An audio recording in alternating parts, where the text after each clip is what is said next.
So generally, if we take like a data warehousing architecture,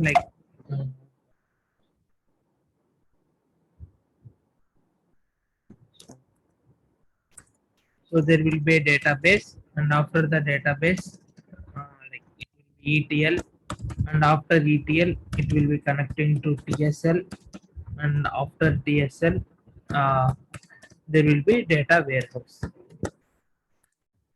Data. So this is the workflow. Okay, so first there will be a database, and after database there will be ETL, and after ETL there will be TSL, and after TSL there will be data warehouse. So this is data warehousing architecture. So we'll see one by one. So what do you mean by a database? So database, as we know, it's nothing but for capturing data. Capturing data, and main operation performed here is like OLTP. OLTP is nothing but like online transactional processing. So this is the database. So what happens with the database is like it can save only live data, but it can't save like the historic data. So to save the historic data, we'll be using data warehouse. So we'll take some data from the data warehouse, and then we'll perform ETL. ETL is nothing but extract, transform, and load. Extract, transform, and load. So what will this be doing is it will be extracting the data from the database, and then transforming the data into required form, and it load into the data warehouse. So what is meant by TSL, which is in between ETL and the data warehouse? TSL is nothing but temporary storage location. Temporary storage location. So what do you mean by this temporary storage location? So instead of directly sending the data which is transformed in ETL into data warehouse, it is sent into TSL. So here it removes any duplicate data or data leakage or anything is there. It removes that, and it sends the data into data warehouse. So we are using TSL. And then the last one is data warehouse. So as told before, as database is used for storing live data, data warehouse is the one which is used for storing historical data. So here the main thing is like OLAP. So OLAP is nothing but online analytical processing, and this OLTP is transactional processing. That means in a database we can't like analyze the data. So what kind of data is present or anything we can't analyze. So for analyzing the data and everything, we use OLAP. Sorry, data warehouse, which uses the process of OLAP, which is online analytical processing. So from the data warehouse only we will be taking the data and then using for data visualization. Okay. So generally you be coming to ETL, there are some ETL tools like Talent and Informatica. So what they will be doing is they will be running the jobs, because daily the data will be updated, right? So as the database is storing some live data, daily the data will be updated. So from here to data warehouse, we have to send data regularly. So if we start our shift at around 9 a.m., so like 5 or 6 hours before, like 3 a.m., they will start running the jobs. As data warehouse is a collection of historical data, it should be updated. So the job of like ETL team is to like run the jobs and send the data from database into data warehouse. So this is the basic like data warehouse architecture. Okay. So there will be a database, and then we'll be doing ETL, and from ETL it will be going to temporary storage location, and from temporary storage location it will go into the data warehouse.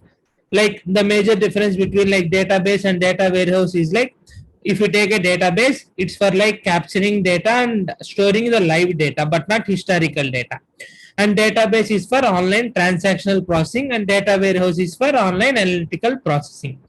And from the data warehouse only we can do visualization, but not from the database. So if there's something like differences between database and data warehouse, we can explain this. And if they ask like what is the basic data warehousing architecture, you can tell like actually there will be a database which captures data, and from there it goes to ETL, where it performs extract, transform, and loading, and from there it goes to the temporary storage location, and from there it goes to data warehouse, where the historical data is stored and used for visualization. So if you take example of a data warehouse, they are like Amazon Redshift, and if you take SQL Server also, it's a data warehouse, because in Tableau we'll connect to SQL Server, Tableau Server, Python, or etc. to extract the data. So from there we'll be extracting the data, and while connecting to Python, like we can directly write the Python code and also visualize the data. So that is the basic architecture of a data warehouse. Okay. So that is the basic architecture of the data warehouse. And we have seen OLTP, OLAP also. And to add one more point, like speed is like faster in online transactional processing. Like online transactional processing, the speed is faster, and in OLAP, the speed is slower, because comparatively, like the data is very less in database when compared to data warehouse, right? So when the data is less, the speed is faster, and when the data is when the data is large, the speed will be automatically slowing down, so the speed is lower. So most of the companies use this data warehouse only like for like visualization purposes. So this is about the data warehouse architecture. And then coming to the next point, like if you take any like Tableau developer job or anything, like the process will be like, firstly we'll be getting like the business requirement document. Okay, so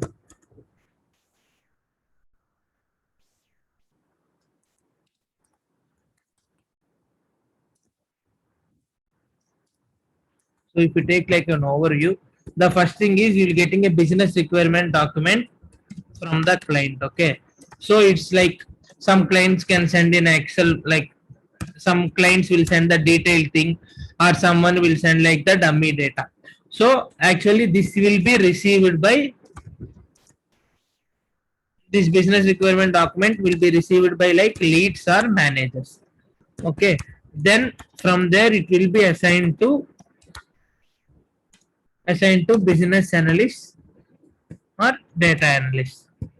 So like after receiving the business requirement document, we'll prepare dummy dashboards. So we'll prepare dummy dashboards and then send to the client and send them to the client. After preparing dummy dashboards and sending them to the client, if the client accepts that, then we will prepare the real dashboards. So as you are also working from here, you will be aware like, so after client says, then we will be going for like agile breakdown, then we will be like doing like sprint planning everything, and then running the project. So this is like a like Tableau developer job overview.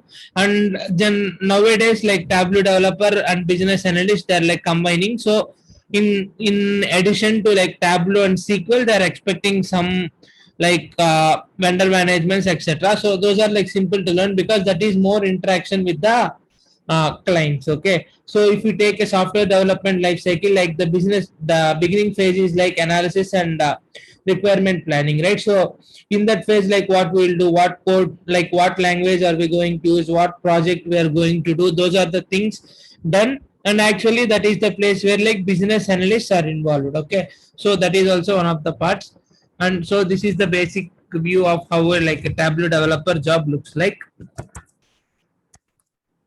And then we'll go to what is Tableau. So what is Tableau? Generally, Tableau is like a data visualization tool.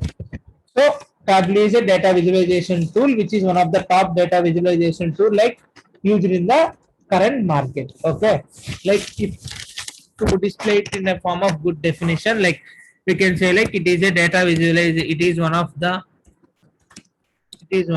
top data visualization tools used in the BI industry. BI is nothing but business intelligence industry. So before learning this, so in BI industry, there will be a number of like data visualization tools, right? So currently the trending data visualization tools in the market are Tableau, Power BI. So these two are the major data visualization tool in the current market. So this is the basic definition of Tableau. And the next thing is, so what Tableau does. So what does Tableau do? So end of the day, while we are going to learn Tableau, we should know what is the result it's going to give us, like what's the end point we are going to reach. So Tableau is mostly used for data visualizations. So data visualization is nothing but like viewing the data in the form of different types of charts, graphs, etc. So this is data visualization. So how we do this data visualization? So this data visualization is done by connecting to different data sources.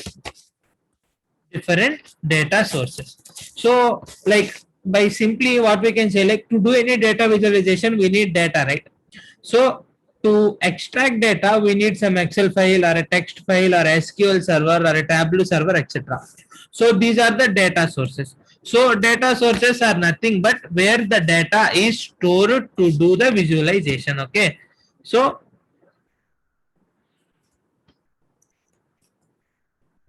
Excel, text, or MySQL server, etc. So these are the different data sources which Tableau connects to perform data visualization. So this is like the basic thing what a Tableau does. Okay, then can someone will ask what is the major difference between like Tableau and Power BI? Okay, so these are the top BI tools. So why you are using Tableau and what are its main advantages over Power BI? So first and foremost thing is like coming to Tableau. So I will do like T for Tableau and P for Power BI. So Tableau can be installed on both on Mac and Windows systems, whereas Power BI can be installed only on Windows. So it's not downloadable on Mac. Okay, so that is one of the primary disadvantage. And the next thing is like for Tableau, we have a continuous support. So if you got any errors or anything, there is a support website where we can go and solve the errors related to the application. But coming to Power BI, it does not have any support. So it does not have any live support. Okay, so this is the next disadvantage. And coming to Tableau, as I am talking before in this point, connecting to different data sources. So end of the day, while we are connecting to Excel, text file or anything, they have some size, right? Like 1 GB, 2 GB, 3 GB, etc. So the main advantage of Tableau is we can load data sources which are greater than 1 GB also into the Tableau desktop while doing visualizations. But coming to Power BI, it does not allow any file which is greater than 1 GB. So it does only for the data source which is less than 1 GB. So that is also one of the disadvantage. And while connect and so these three are the major differences between like Tableau and Power BI. And visualization is also fast and more clear in Tableau when compared to Power BI. Okay, so yeah, so these are different advantages and disadvantages. So if someone asks you like what are the major differences between Tableau and the Power BI, you can say the first thing is like Tableau can be installed both on Mac and Windows, while Power BI can be done only on Windows. And coming to Tableau, it has continuous support where Power BI doesn't have. And coming to Tableau, it can it can load files which are greater than 1 GB, whereas Power BI can't.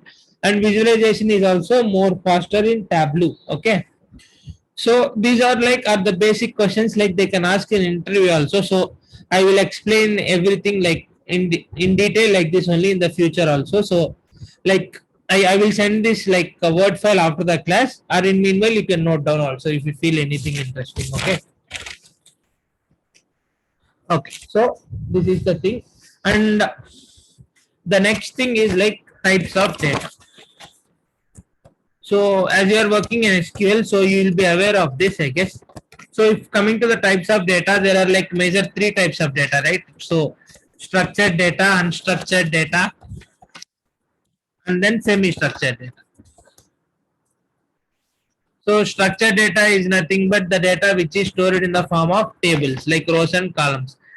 Unstructured means not stored in like tables or anything, not stored in tables format. And semi-structured means like semi-tables, like not a perfect tables. So this is the basic types of data: structured, unstructured, and semi-structured. So why I'm telling this is one of the important question that comes here is like they will ask like what are the types of data, and once you explain them like structured, unstructured, and semi-structured, the next thing they will ask you is okay. So are these three data types like supported in Tableau? So the main thing is Tableau does not support the semi-structured one. So Tableau supports only structured and unstructured data types. So Tableau supports only structured and unstructured data types. So that is why I told you about this data types. Data. So these are the different types of data.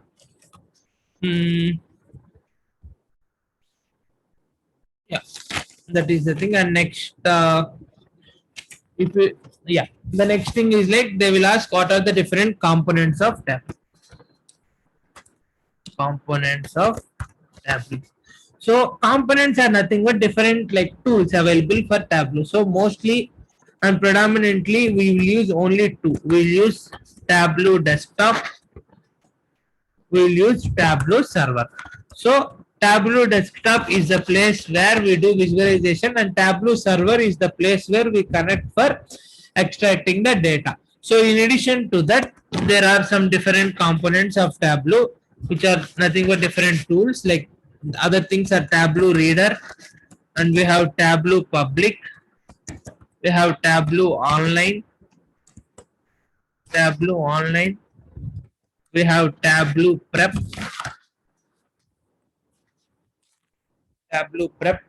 and then we have Tableau visual and Tableau mobile. Tableau visual, and then we have Tableau mobile. So these are the different components of Tableau. So if someone asks you about what are the different components of Tableau, there are like 8 main components: Tableau desktop, server, reader, public, online, prep, visual, and mobile. So these are the different components of Tableau. So, and we will be using mostly Tableau desktop and Tableau server throughout the course. So this installation and all we can do. So the next thing is like connections. Okay. So there are like two different connections in Tableau.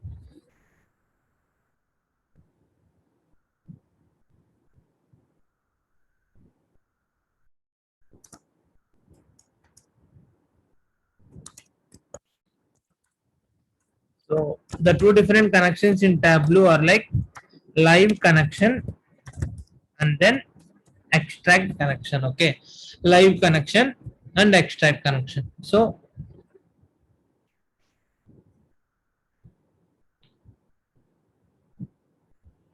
this is like the Tableau desktop we'll use later in the course. So now I will just show you an overview of what is like a data, like a live connection and a extract connection. So this is the place. Okay, so this is the place where we load the data source. So where we connect to different types of data sources. So if we go on add, and here we can get different things like connect to Microsoft Excel, text file, PDF, statistical file, or even to a MS SQL server or Oracle, Amazon Redshift, etc. Okay, so now our topic is like what do you mean by a live connection and extract connection. This is nothing but which we select while using like connecting to a data source. So most 99% of the companies are using extract connection, and live connection is not used by any companies. So why it is not used? Because we'll see now the differences and deep explanation on every like what is extract connection, live connection, and everything. Okay, so this is also like one of the important questions, because they will find out if you are experienced or not, because this is the primary thing which we do while connecting to Tableau desktop. Okay, so now we'll discuss one by one. So we'll discuss about live connection. Okay, live connection.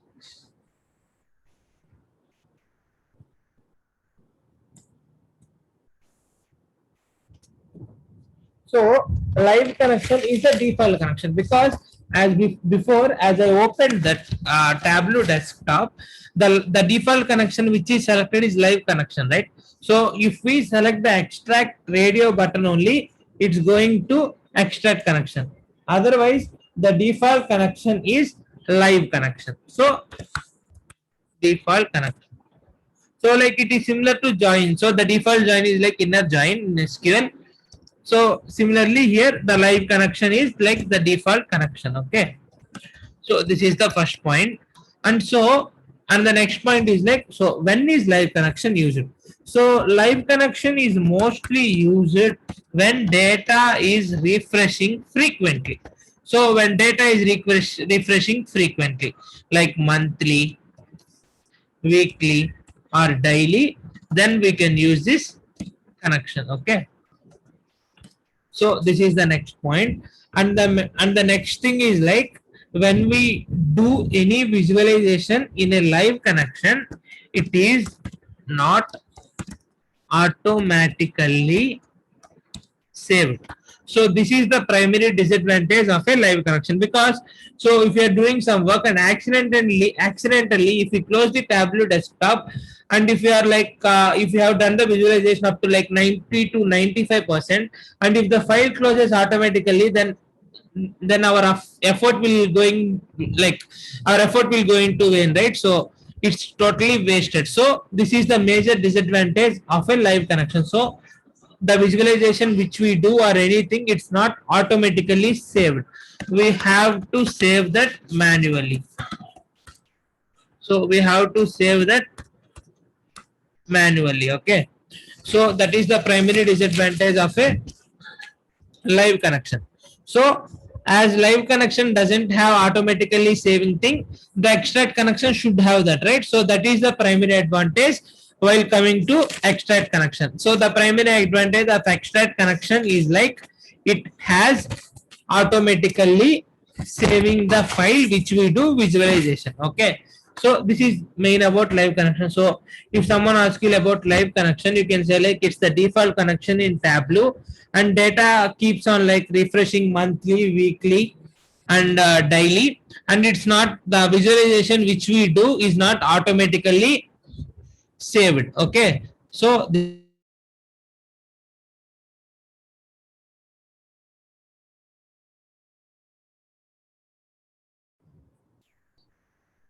is about live connection.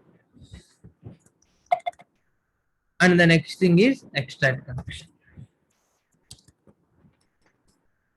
As told before, in extract connection, the data visualization or anything which we perform will be saved automatically. So it's not good, right? So if we say like, yeah, coming to live and data, like live and extract connection differences, if someone asks, if we say like it's like automatically not saved and it's like automatically saved, so then a question arises like, how is it automatically saved in extract connection?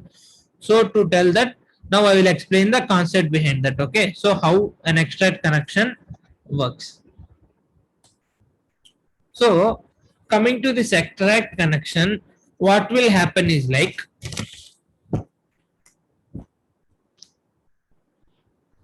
so Tableau, there will be Tableau. Tableau will be connecting to data source.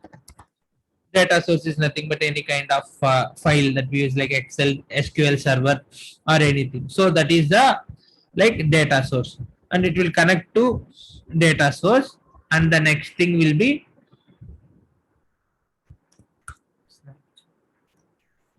okay, DD,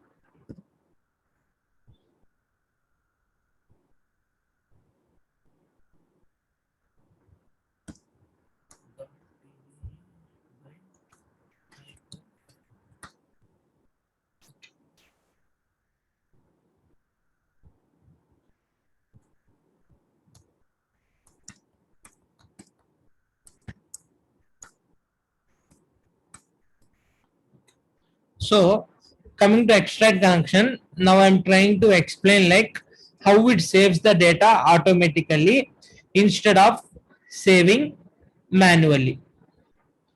Okay. So how to explain that is there will be Tableau, right? So here what is the process is like Tableau will be connecting to data source. So Tableau connects to the data source and then it takes a snapshot. That means it will be capturing a snapshot and then it will be sending the snapshot into TDE. TDE is nothing but Tableau data engine. So it is the place where the snapshots are processed and they are converted into .tde by hyperfile. So these are two different types of file formats. .tde is the file format which is used in like the previous versions of Tableau, and currently we are doing like hyperfile. So what will happen is like Tableau will connect to a data source, it takes the screenshot and then sends it into Tableau data engine, and from the Tableau data engine that particular data will be converted into hyperfile and then it will be used for analysis. So if someone asks like in extract connection how it saves automatically, then we can explain this process. Okay, now we can get a doubt like okay, it's saving in the form of hyperfile. So if you have like 100 GB of data, so if you are like importing say 100 GB of data source, so will it save like 100 GB hyperfile? So this is also one of the important questions. So they will ask like, okay, so we are using a data source which is 100 GB. So the hyperfile which is converted, will it have 100 GB? Like if its size also will be like 100 GB or not? So no. Actually, the thing is hyperfile size is 3% to 12% of the original data source. So compare it to original data source, that the file which is like automatically saved, the hyper file will be just 3 to 12% of original data. That means if we don't lose any data, like it will be compressed format only. Okay. So if someone asks you what is the size of hyper file, it will be like 3 to 12% of the original data source size. So this is the important thing. And so the major difference as told before like from for extract and live is like the saving only mostly, like it's not automatically saved, and coming to extract connection it's automatically saved. Okay. So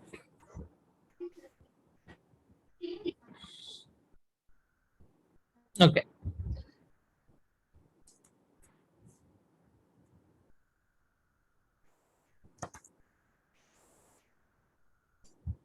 so the next thing,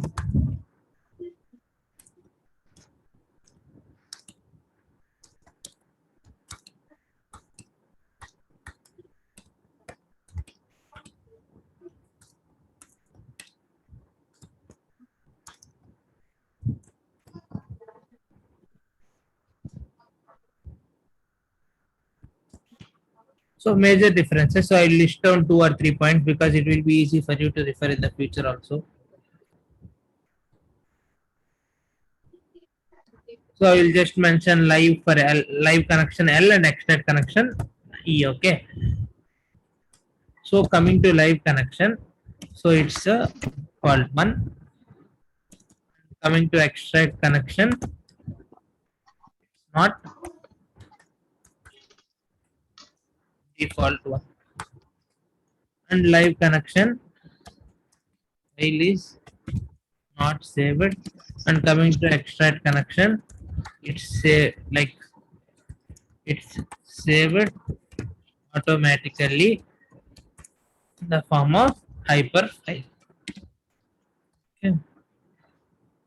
Hyperfile, and its size is like 3 to 12% of original data source. So everything we can mention here, 3% to 12% of original data source. So that will be second point. So as talked before, here the data is frequently changing. Frequently changing data, and in extract connection, frequently changing.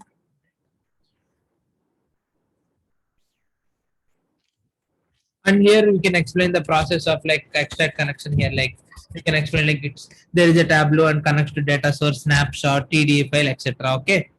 So yeah, these are like the differences between live connection and extract connection. Okay. Yeah, the extract is not frequently changing means it's a data warehouse, right? Data get data Yes. from data warehouse, correct? Yes. Yes.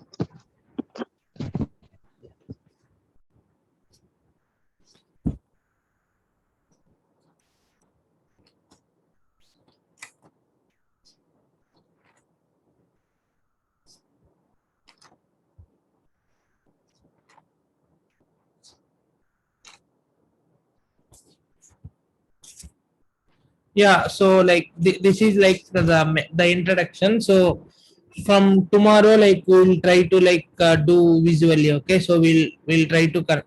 So like, do you have any Tableau desktop subscription or? No, I no, no.